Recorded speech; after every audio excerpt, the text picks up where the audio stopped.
Good evening and welcome to Negro Leaguers in Puerto Rico, Josh Gibson in Puerto Rico.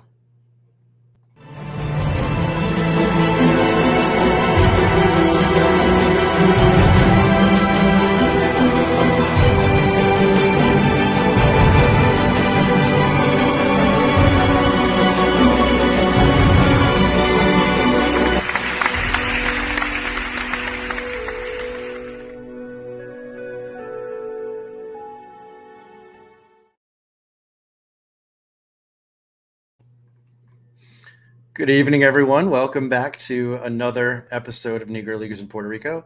Jorge Colon Delgado, I'm joined by. Hello again, Jorge. How are you? How are you, Adam? Very happy to be with you on another episode of this project that we have together, Negro Leaguers in Puerto Rico. Yes, I'm very excited about this one because I know quite a bit about Josh Gibson, but I don't know a lot about his time in Puerto Rico. So I'm very excited to learn how that experience was for him and the impact that he made. Yeah, and you know that I made up this presentation for the Josh Gibson Foundation, and I made some investigation. I knew that Josh Gibson was a great player, but not so great. And I think when you see all this presentation that we have tonight, frankly, if he's not the best, he has to be top three of all time.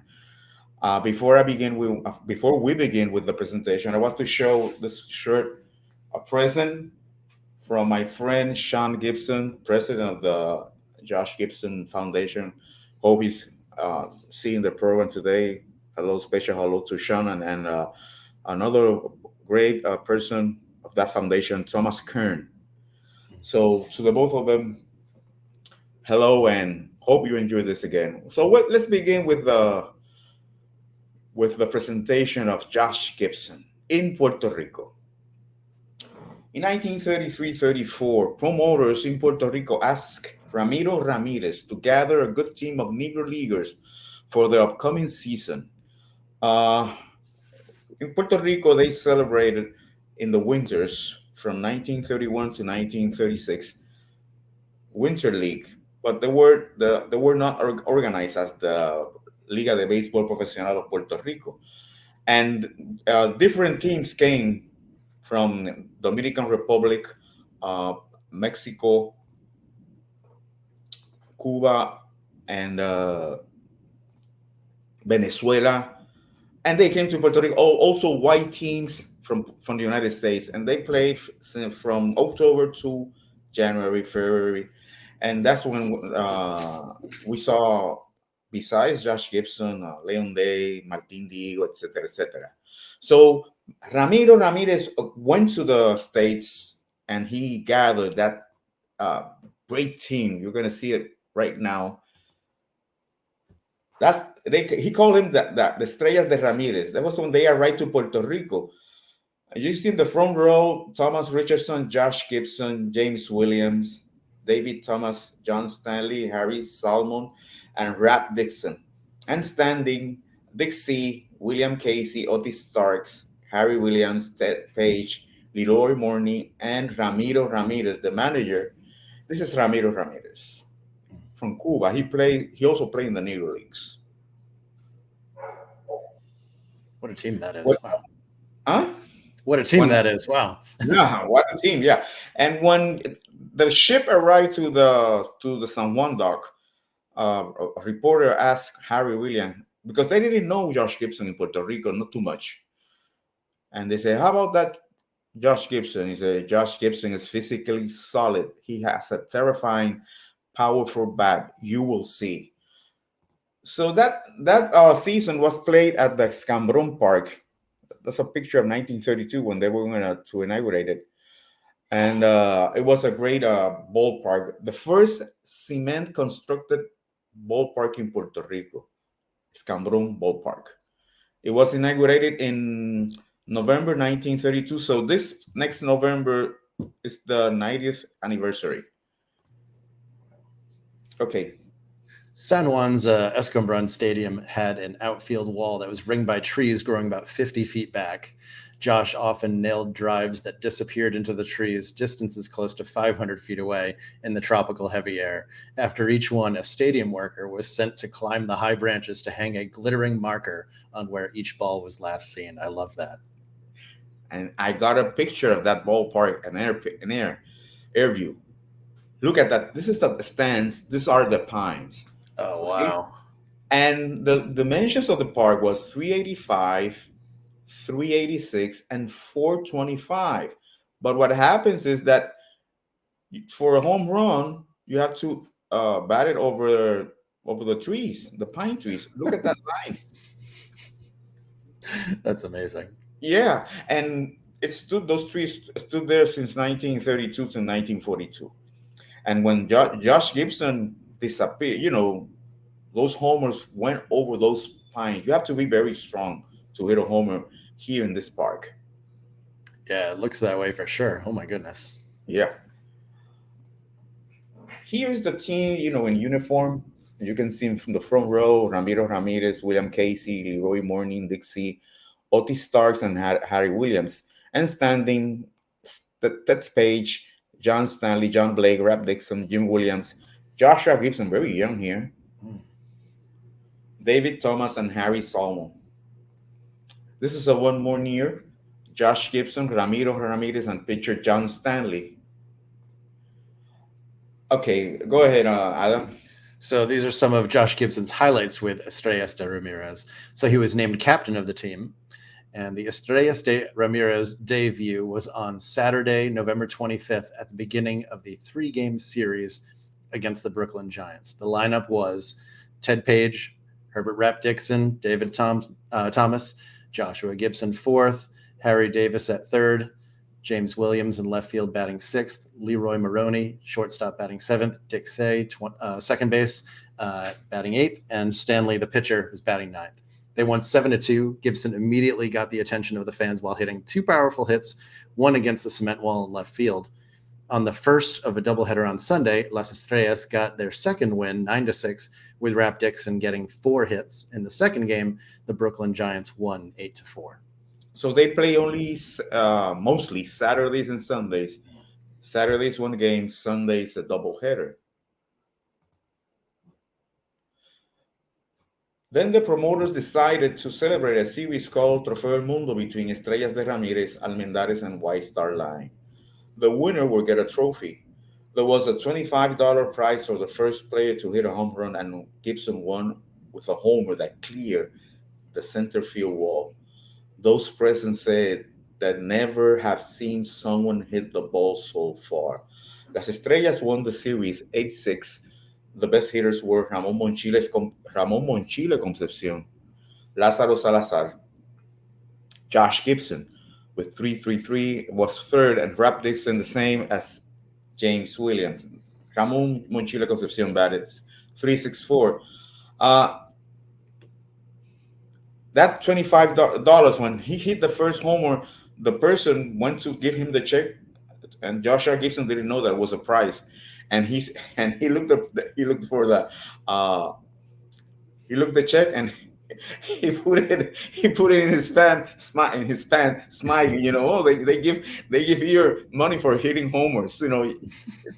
That's what Puerto Rico was very peculiar in that thing. And, also, when the batter hit a home run, he came after he came to his the dugout.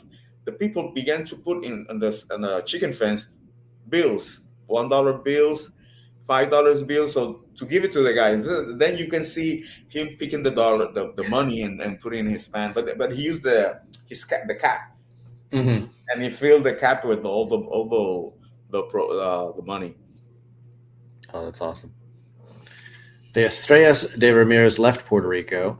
Josh Gibson and Rap Dixon went to the Dominican Republic to play with Concordia. They won the Copa Presidente del Senado and came to Puerto Rico for a series against Almendares. Uh, I didn't get I there's when no photo I have seen of Concordia in Puerto Rico of that team. Mm. That was taken in Dominican Republic, Mhm. but this was the team that came to Puerto Rico. Oh wow, look at this team! Holy cow! Name them. We got Cesar Nieves, who I don't know. Luis Aparicio Sr. I recently found him when I did find a site that has some Venezuelan league stats, and I found Luis Aparicio, and it was indeed his father. So I was like, oh, wow, this is amazing. Like, we've got these generational players that I didn't know about, which we'll get to another one that you and I talked about before the show later. Manuel Malpica, Martin. Rap Dixon again, Silvino Ruiz, and then standing in the back, we have Marcelino Blondet. One of my favorites here is one Tetelo Vargas, Martin Dihigo, who everyone should know, Joshua Gibson, Dihigo and Gibson in the same lineup, and then Arturo Lopez, the manager. Yes, and when I saw that team, I knew that Concordia always had good teams, and this should has to be the best team. And I said, well, I didn't know the results, so I said this team will have to won every game, but there was a big surprise. This is the picture when they arrived to Puerto Rico. Uh, you can see here, this is Luis Aparicio Sr. And standing, here's Josh Gibson, here's Rap Dixon, and here's the great Martin Diego. Those, those were the most famous players of that team, but it Mhm. was a great team. Now, here comes the surprise. Read them. Tell them. So Concordia got defeated 3 times in 5 games with 1 win and 1 tied score. The first 3 against Almendares with a score of 8-4, 19-17, and 9-3. And versus Puerto Rico All Stars, they won 8-4 and tied 8-8. So wow, only 1 win out of 5 games. Amazing. And what? Yeah, and this is the detail that the Negro Leaguers only played three. It was supposed to be a series of 7 games. They lowered to 5 games, and then and the Negro Leaguers only played 3 games. So after those 3 defeats, Josh Gibson and Rap Dixon and the other Negro Leaguers went to the return to the United States. But this is the first. This is the box score. The first game that they lost 8-4. Josh Gibson 2 hits in 5 at bats, Mhm. and they were defeated 8-4. Okay. Then this is the second win was a slugfest. Gibson batted for the cycle with 2 homers, 2 doubles, 1 triple, 1 single, 5 runs, and 8 RBIs. Still, they lost 19-7 to 17. 6-6. Here's Gibson and the Eagle, 2 hits. And you got here Williams with 5 hits, 21 hits here. But, and Alejandro Holmes got 1 hit. The Scored Eagle, 3 times though. Looks like Ohms was causing yeah, havoc some other way. yeah. So I think that defeat, they, they didn't like it too much. They thought they were gonna be better on the field. And in the third game, they were defeated 9-3. Game ending in the eighth inning because of darkness. Gibson played catcher and right field. After this game, Gibson and Rap Dixon returned to the United States. Gibson here batted 1 hit and 3 at bats. We have here the best batters. Uh, Triples, Josh Gibson with Mhm. 1, tied with Jimmy Williams and Julio Rojo. He was first 2 in doubles with of 2, tied with Luis Salazar, and in stolen base with 1. What gets me the interest about Gibson that he was always in the first 3 in every category, Mhm. no matter what category. He was such a versatile player. So Gibson then went to return to Puerto Rico in 1936. Go ahead, Adam. Yeah, in the front row, we have Ralph Bergen, we have Leon Day, Hall of Famer, we have Jimmy Crutchfield, we have Sam Bankhead, who many think should be a Hall of Famer. Dick Mhm. Say, Hall of Famer Ray Dandridge and Ed Stone. And then standing on the left, we have two unknown players. And then yet another Hall of Famer in Satchel Paige. We have Mrs. Satchel Paige, Mrs. Joshua Gibson, Josh Gibson, Bob Evans, and another really stellar pitcher, Leroy Matlock. Wow. The manager for that team was going to be Vic Harris, but that team belonged to Ifa Manley, Mm-hmm. and they had problem with with the money. What he wanted a certain amount of money, and they didn't agree. So Ifa gave the opportunity to Josh Gibson to manage. So that means, and I thought that this Gibson only managed Santurce in 1939, but no, he also managed the Brooklyn Eagles in 1936. And the two opportunities that he had as a manager was in Puerto Rico with the Brooklyn Eagles and with Santurce.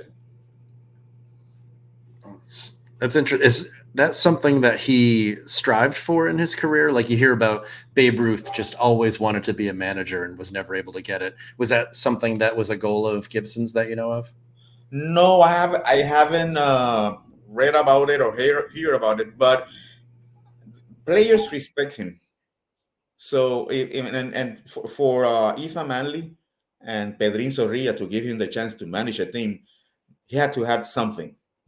Right. And that's an interesting point because what Ruth didn't get to manage, Josh Gibson got to manage two times. Right. Yeah, that's a great point. Yeah. Okay, that's the roster of the Brooklyn Eagles. Go ahead, Adam. Oh man, this is another great one. Gibson, manager and catcher of the Pittsburgh Crawfords. Then we have Ralph Bergen, also catcher of the Pittsburgh Crawfords. George Giles, first base for the New York Black Yankees. Dick Say, second base, also for the Crawfords. George Scales, third base for the Black Yankees. Dandridge at short for the New York Eagles. Bankhead in left, because that guy played everywhere for the Pittsburgh Crawfords. Crutchfield in center, also Crawfords. Ed Stone in right, Newark Eagles. We had Satchel Paige pitching, also Crawfords. Leon Day, Newark Eagles. Leroy Matlock, also of the Crawfords. And lastly, Bob Evans, also of the Newark Eagles. And you see there are four Hall of Famers: Josh Gibson, Ray Dandridge, Satchel Paige, and Leon Day. And they're talking a lot of George Scales to be Right. considered in the next one in 2023. Go ahead, Adam. Yeah, so the highlights with the Brooklyn Eagles here. Josh Gibson was named manager after Vic Harris declined because of salary issues. The teams who participated in the tournament, we just read some of them off: Brooklyn Eagles, New York Black Yankees, Asheville, Akron, and Ponce. Gibson the debut as the manager was on November 28th, 1936, with a win over Asheville 21-1. Brooklyn also won the doubleheader on Sunday 9-3 and 11-6. In the morning game, Gibson had an inside the park home run. Overall, he batted 10-8.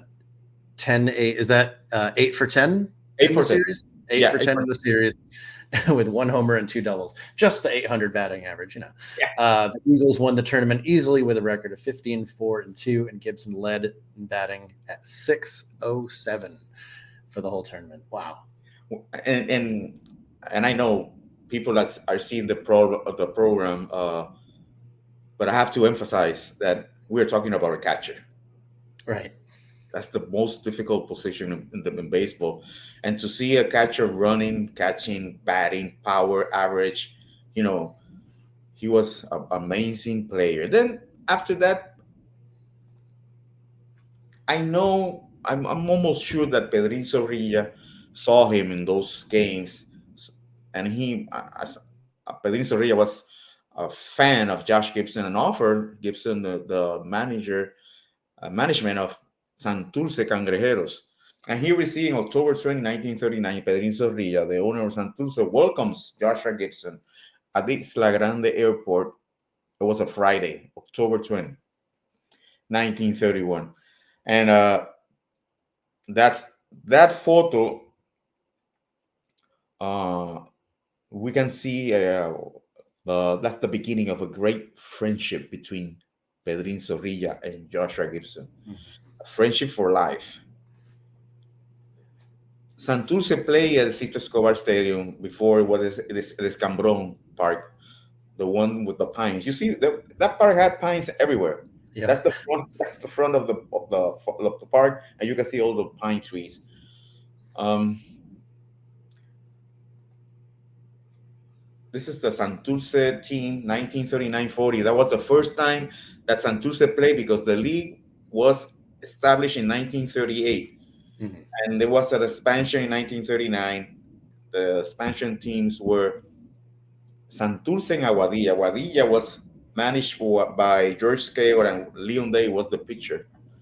I'm going to read the roster for Santurce. Almost everyone, every player is in Spanish. Mm-hmm. Guillermo, front row, Guillermo Angulo, Manuel Rosario, Manuel Ramirez, Oscar Mangual. This guy is the bad boy, Puki Muñiz, Joaquín Vila, Liborio Ramirez, Ramón Carrión, and Rafael Concepción. Rafael Concepción is the brother of Monchile Concepción. Mm-hmm. Then you can see here Raúl Acosta. Here's Monchile Concepción, Guillermo Calderón, Eduardo Nichols.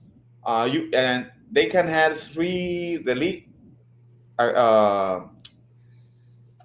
You could, as a team, contract 3 important players. For Santurce that year were Billy Bird, Josh Gibson, and Dixie. Billy Bird was tremendous in Puerto Rico with Santurce, and the next year with Caguas, one of the best pitchers to see action in Puerto Rico. And here we can see the 3 important players of Santurce: Billy Bird, Josh Gibson, and Dixie with bad boy Puki Muñiz. I mean, look at him there. Billy Bird is a big guy, and Josh Gibson's just huge. Look at his broad his shoulders. Mm-hmm. No. Go ahead. All right, November 5th, 1939, at Sisto Escobar Stadium, Josh Gibson played catcher, first base, pitcher, and third base. Guayama won 23-0 with Satchel Paige on the mound, who additionally got 3 hits and 6 at-bats. Perucho Cepeda was a perfect 6 for 6. Gibson pitched a third of an inning.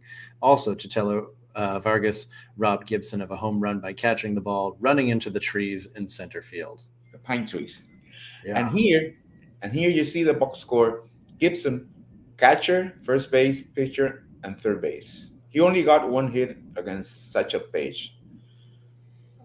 That's still, huh? Yeah, this box score is wild. It looks like nothing was working, so they just tried putting Gibson anywhere to try to stop the bleeding, so to speak. This is an unbelievable scoreline here. Yeah, and here in Guayama, you see Tetelo Vargas, Bill Perkins, Perucho Cepeda, and Satchel Paige. 3 hits got Paige pitching, and he batted and pitched that game. Wow, that's some bragging rights. So Perucho Cepeda, of course, is the father of Orlando Cepeda. I wanted to ask, we already mentioned 2 brothers, I believe, Concepcion's. Any relation to David Concepcion there, or is that just No, okay. David is from Venezuela. Ah, yes, that's right. Yeah, and then these 2 are from Santurce. And that you see there, that's a combo of father and son. Frankly, I don't think there's a father and son combo as the Cepedas, because they led the league in batting, and every time they make an all-star or of the century or whatever, 75 years of the league, shortstop is Perucho Cepeda, first base is Orlando Cepeda. No competition there.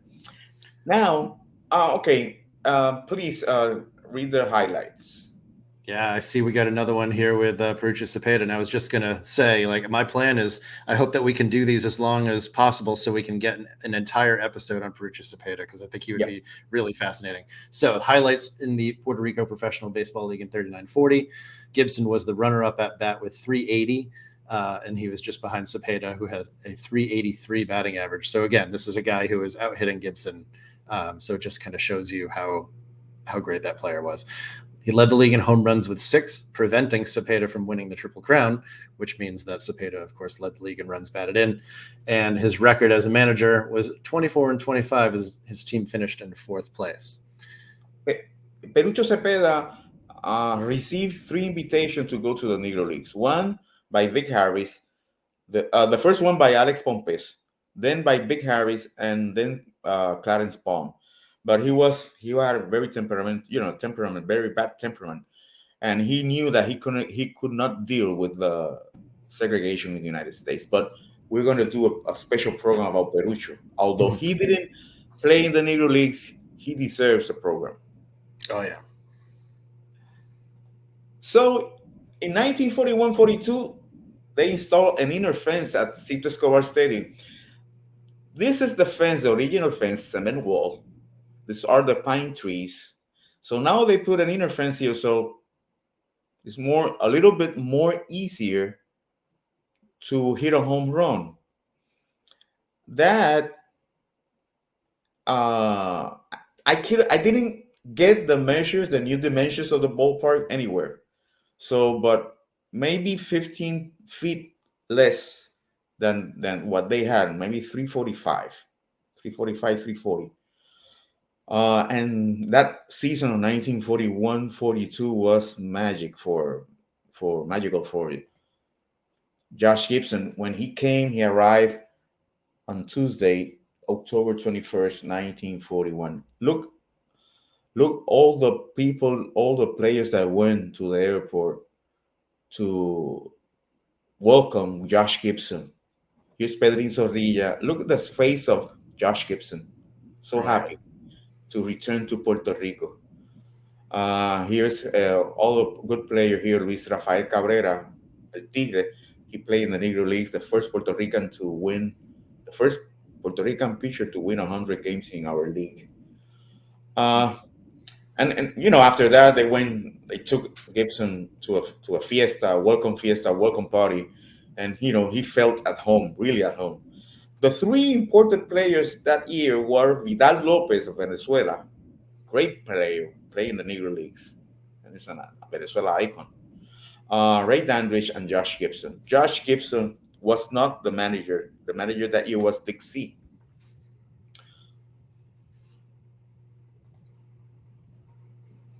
But Gibson, yeah, I was going to yeah. say, but he was selected the most valuable player by El Imparcial newspaper. In this photo, Gibson is with the sports editor, Luisin Rosario, and the league's MVP was Barney Brown. There's a So he, there's a confusion, hmm, about the MVP because Gibson always has that trophy. Has Sean Gibson has it in the foundation.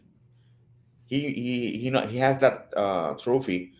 But Gibson was the MVP for El Imparcial newspaper. hmm, The MVP of the league was Barney Brown. interesting. So Go ahead. Gibson's thoughts on the 41-42 season. He said, I love that we have a quote from him here. I have experienced many thrills, many spine tingling moments in this great American pastime. As a member of the Homestead Grays, I've been with the Negro National League champ since 1930. I've experienced countless thrills as a circus clouder and as a defenseman behind the plate. I have hit quite a few home runs with the bases loaded, something which comes as a thrill to any baseball player. But oddly enough, my greatest thrill was not experienced through any particular circuit clout or any double or triple produced in the that produced the winning margin for our side. The greatest thrill of all my thrills came in the winter of 1941 in Puerto Rico. Go ahead. In that particular season, I was doubly honored as the batting champion and the most valuable player in the Puerto Rico League. Playing winter baseball out of the States in a foreign atmosphere has always struck me as unique, but cashing in on two top awards out of the States, the batting championship and the MVP award, was something more than unique. It was my greatest thrill. Receiving the cup symbolic of the most valuable player award at special ceremonies at the end of the season was a highly significant and pleasing event in my life. The fanfare, the cheering of the fans, and many congratulatory speeches from league officials and other dignitaries gave me a thrill unequaled in my career. See, that's really interesting to me because the Negro Leagues didn't have any official awards like that I know of. I mean, I know that some were given out by newspapers as like honorary awards, but there wasn't an actual trophy that he could hold like that. So I can imagine how getting that cup would be such a big deal to him. That's awesome. Yeah, and that information I got it from Andrew Martin, an article for written by Andrew Martin. You can see it in historianandrew.medium.com. So his He's last season in Puerto Rico was 45-46 when he at last was a teammate with his beloved friend Perucha Cepeda. So both of them in the same lineup. But he was playing very sick, and he had his only bad season of his career. He finished with a batting average of 190, no homers, and 14 runs batted in. Pedro Zaria, Pedro Zaria took care of his medical needs and helped him return to Pittsburgh for his final season with the Homestead Grays. Yeah, he got very sick and nobody knew what he had. And what happens that he had a tumor, a brain tumor, and when that brain tumor, gave him so much pain that he got crazy. Mhm.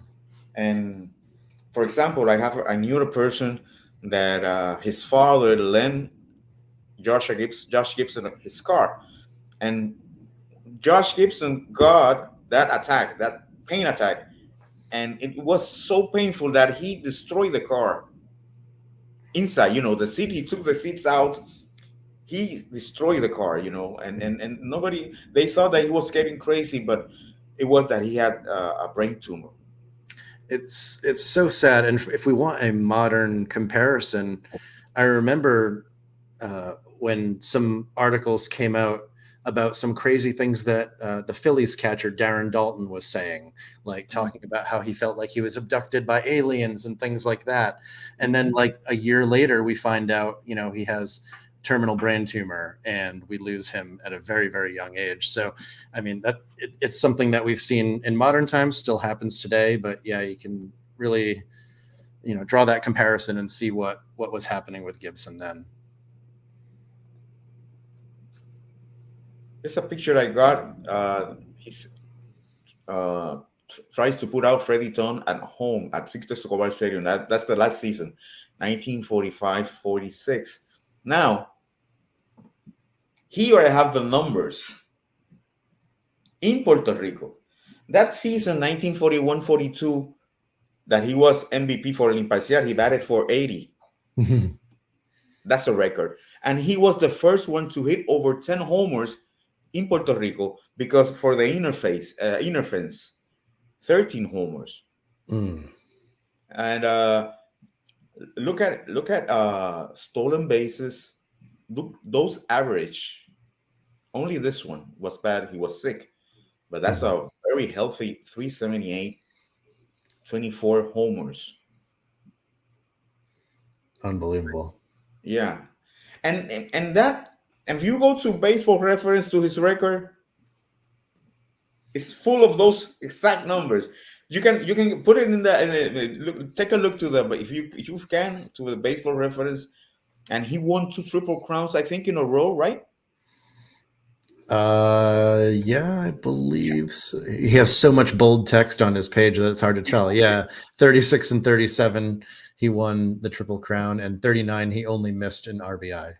Yeah. So to win 2 Triple Crowns as a catcher, that's unbelievable. And then 1943, he led Uh-huh. the league in home runs and runs batted in, but he didn't lead the league in batting average, even though he hit 466. That is unbelievable. Now I'm going to look up who was ahead of him that year, just because I have to know. And it Yeah. was Totelo Vargas, 471. Okay. And look, 1945-46, he had a 190 season in Puerto Rico, but he in United States, he returned to the state, and he did good. He did, yeah. What was the numbers? He hit 318, which was lower than usual, but he did lead the league with 13 home runs. And that 318 that he hit in the United States last season, he was sick. Mm-hmm. He was very sick. Yeah. Right, because even though he hit 318, that was down from 372. Another thing that's really interesting here is that his batting average in Puerto Rico was 378. And if we look over at his batting average in the Negro Leagues, 374. So very consistent across everywhere he played. Yeah, good point. So let's go to the next one. As a manager with the Brooklyn Eagles, he had a 15-4 record, two tie games, and with Santurce 24-25. So his overall record was 39-29, 2 games tied with a 573 average. That's very good. Mhm. Now we talk about this the other program, but it's about Gibson again. Gibson died in December and in January 1947. Pedrin Zorrilla received this Christmas card dated January 1st, 1947. And he remembered his friend Pedrin Zorrilla and sent him a Christmas postcard in the twilight of his life. It says, Siempre mi hermano, always my brother. 19 days later, he died. There's two things here. First of all, it shows the friendship between the brotherhood between Josh Gibson and Pedrin Zorrilla. The second is that a black person telling a white person in that age, Mhm. my brother. Right. That's yeah. When I read that post, I saw that postcard. I had it in my hands. Oh, Yeah, I saw it, and the first thing I thought was, wow, a black man telling a white man, my brother, siempre mi hermano, always my brother. When Gibson died in January 20th, it got headlines in Puerto Rico. Murió el famoso jugador de color Josh Gibson. That means famous black player Josh Gibson died. That was the sports page of a periódico El Mundo. And in 1974, this is very good. This is great. Pedrin Zorrilla, his son Enrique, Monte Irving, and Ted Page located the unidentified grave of Josh Gibson in Allegheny Cemetery in Pittsburgh. Monte Irving arranged with Commissioner Bobby Kuhn to order a tombstone. So Pedrin Zorrilla, he went to Pittsburgh for the All-Star game, and he said to Ted Page, "I want to pay my respect to Josh Gibson." And when they get to the cemetery, it wasn't identified.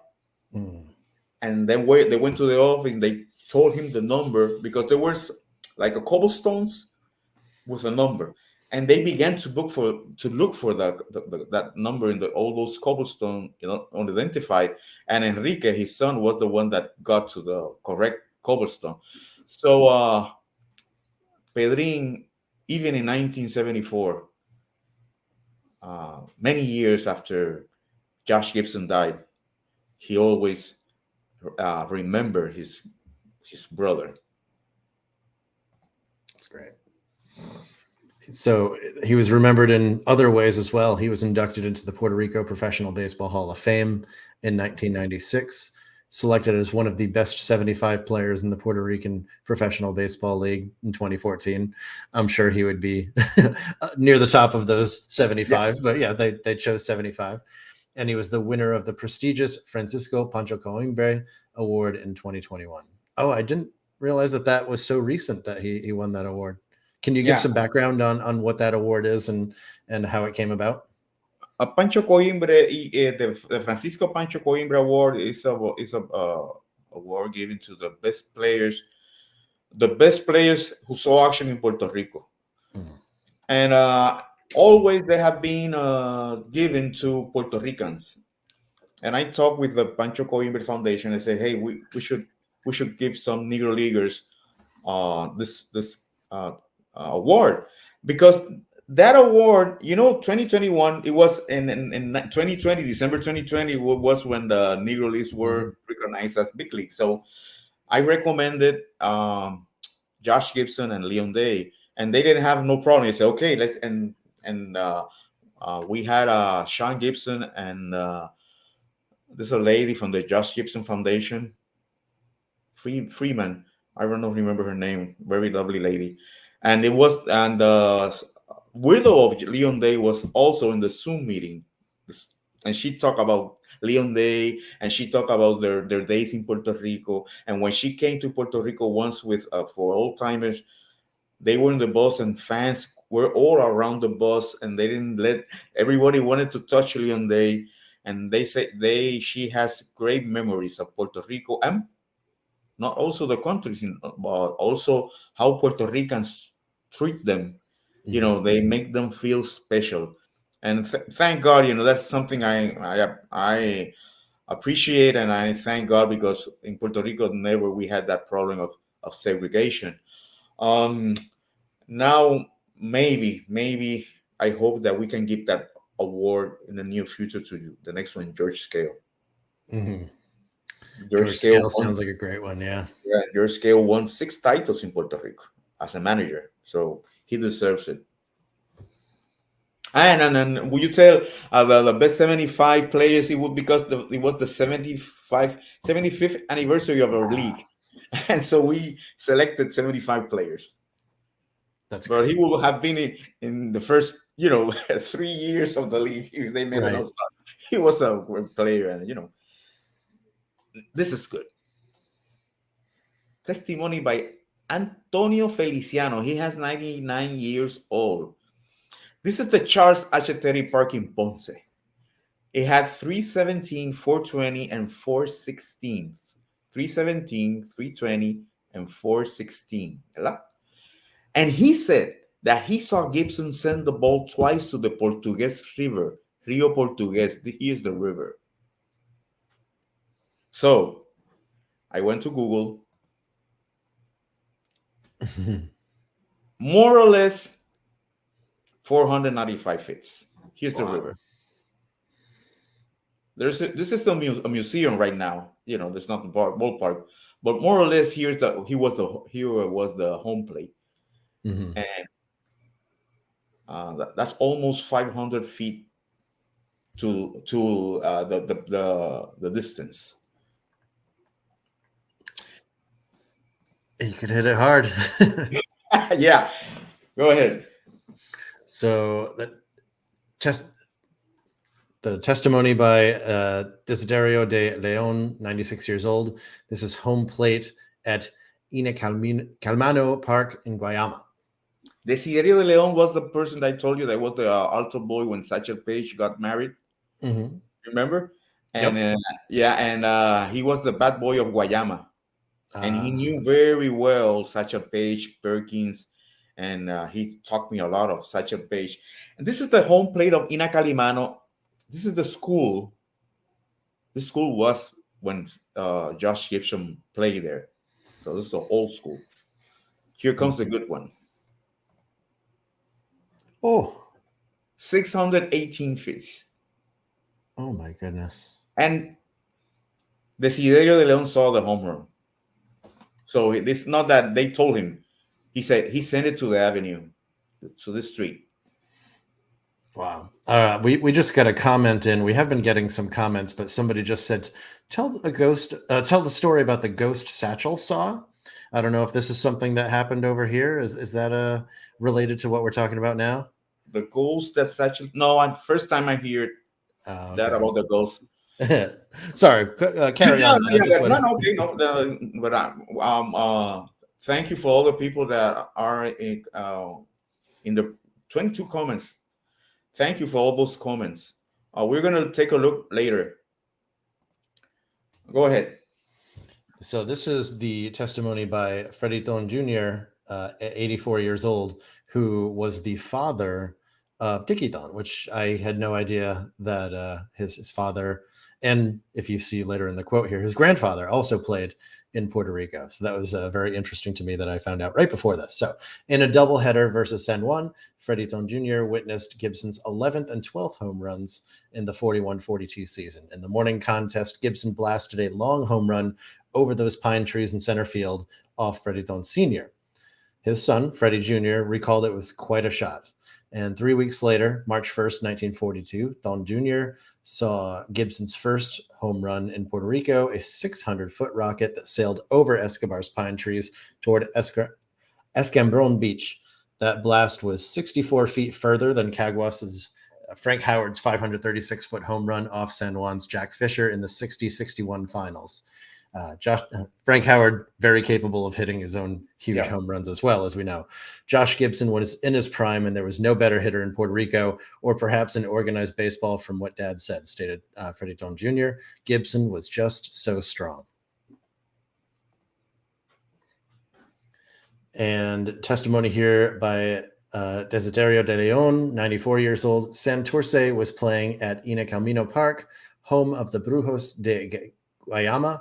Barney Brown was the pitcher. Josh Gibson disappeared the ball over the school. I love that. No one had seen a home run hit so far as this one, and the fans in the stands became crazy clapping. They wanted Gibson to come out and give him a standing ovation, but Gibson refused. The clapping continued, and then Gibson agreed, and they took him to the center of the diamond, and he got a standing ovation. Gibson tips his cap and walks to the dugout. After the game, they asked him why he did not want to come out, and he said, "I'm not accustomed to that, and I feel the home run I hit is sufficient humiliation for the pitcher." That story, Desiderio was in that ballpark because he was the bad boy of Guayama. Here's another one of your friend. Yes, my friend Scott Simkus. He writes on August 22nd, 1935, in Madison, Wisconsin, Josh Gibson circled the bases in 14.7 seconds in a pregame race. And just for reference, Tris Speaker or Earl Combs, both considered fleet-footed center fielders, were both timed at 14.6. So that's a tenth of a second slower. Tenth of a second faster, sorry. Gibson has the fastest time I've seen for a full-time catcher. And Scott has a full chapter in his incredible book, Outsider Baseball, that is dedicated to just collecting these round the base speeds, and literally there's pages and pages of them from all different published reports over time. It's very cool. Good. This one is good. All right, another testimony by Enriqueta Marcano, 84 years old. Enriqueta Marcano, the niece of Pedro Nzaria, remembers that one day they were headed to Ponce and a car stuck in a ditch. Gibson said to get back. He stood with his back to the car and lifted it out of the ditch with his strong arms. That brings back vibes of what was it, Chris Davis of the Baltimore Orioles when he was, I think it was when he was actually suspended for PEDs. He actually lifted a car to rescue someone. That's unbelievable story. And the most unbelievable is that she was there in that car. So it's not that they told her, she was there. Yeah, I saw him lift the car. Wow. Go. I extracted 3 statements included in William Brashler's book, Josh Gibson, A Life in the Negro Leagues, published in 1978. Josh was charmed by the reception he got in Puerto Rico, and for the rest of his life, he would look upon his achievements there as a high point in his career. This picture, you can see Josh Gibson in 1939. There are black players. You can see here Billy Bird, Monchile Concepcion, Dixie.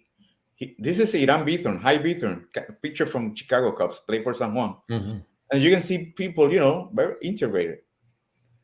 And that made Gibson feel at home, feel beloved.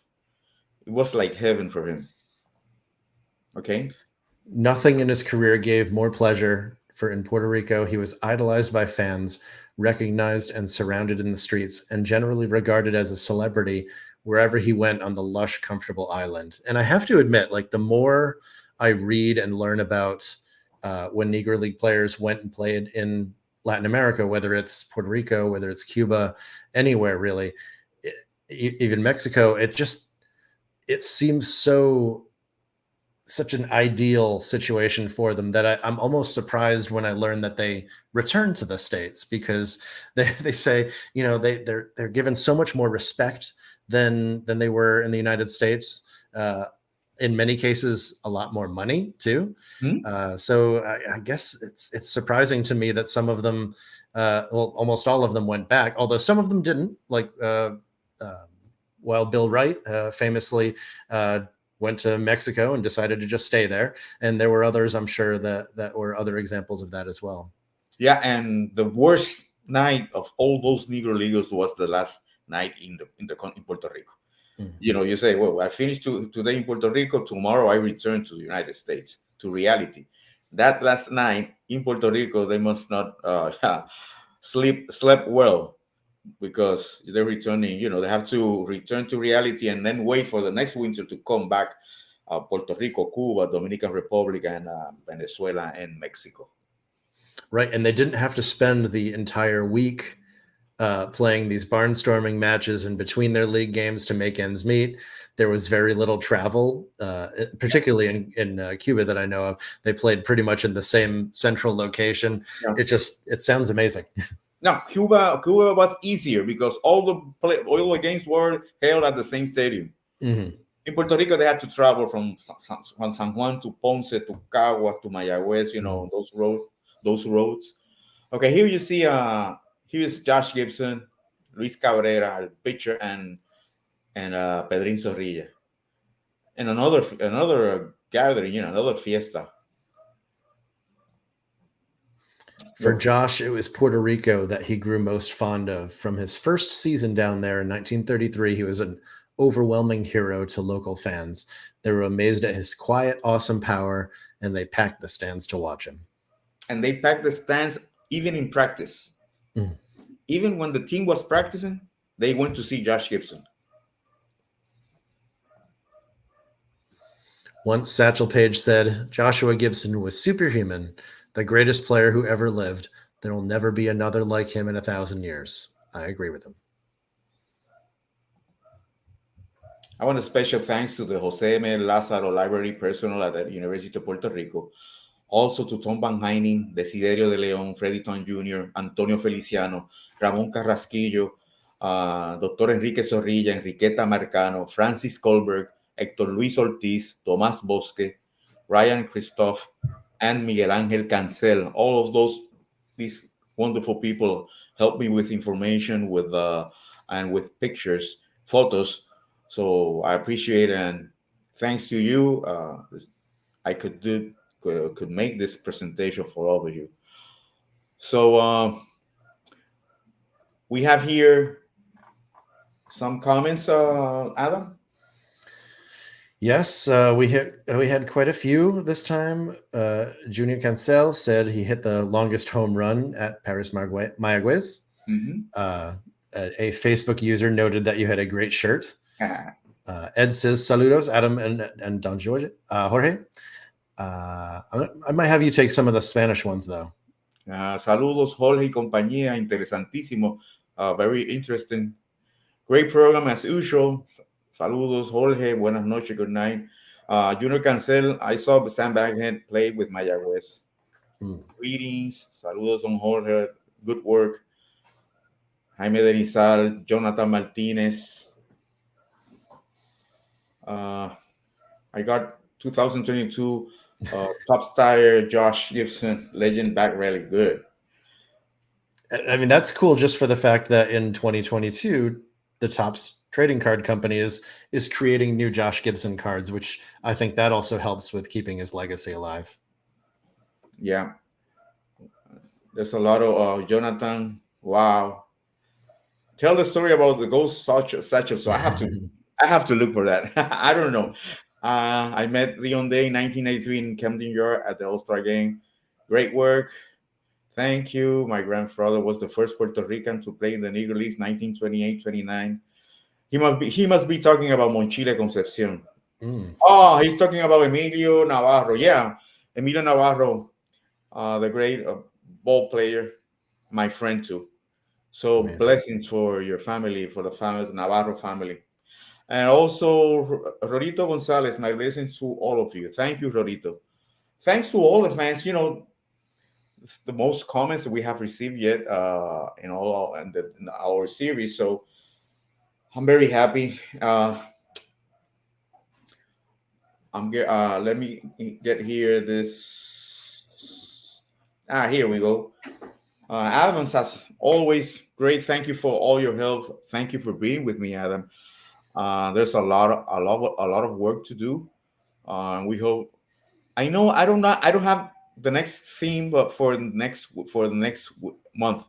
But for October, the program was going to be Jackie Robinson in Puerto Rico because it's the 50th anniversary of his death, and I'm going to prepare something special about the relationship excellent relationship that had Jackie Robinson and his experience here in Puerto Rico. So that's going to be in October. But for September, Adam and I am going to let you know what we're going to talk about in our next program. Adam? Sounds great. Thank you so much, Jorge. This was a wonderful opportunity for me to just kind of sit back and learn about this great chapter of Josh Gibson's life that I was not aware of until hearing about it tonight. So thank you so much. Thank you, Adam, and it will be until next month when we will have another program of Negro Leaguers in Puerto Rico. Looking forward to it. Thanks.